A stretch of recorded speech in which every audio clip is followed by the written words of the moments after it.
All right, hey, I'm Josh. This is my son Levi, who is almost 8, and my grandfather, Levi's great-grandfather. And we are here in the wood shop, passing on to another generation the gift of woodworking and all the knowledge and skills that come with it. It's something that I've loved since I was this age. Yeah, so my grandfather's taught me a lot, and now I'm still learning a lot yet, but get the privilege of getting to pass it on to Levi. And so today we're joining some boards to get ready to make a walnut desk.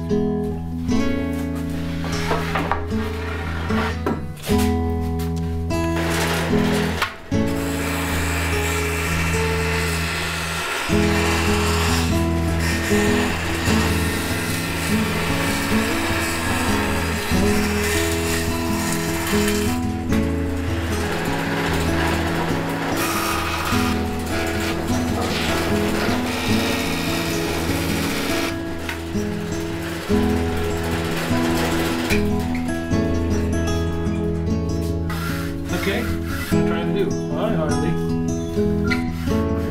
Good job.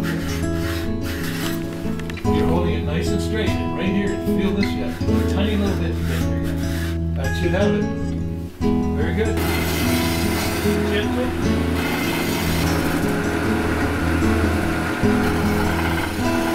Very good. See how nice and smooth that got? And feel the sandpaper. This is not very a heavy grit. That is a smooth sandpaper.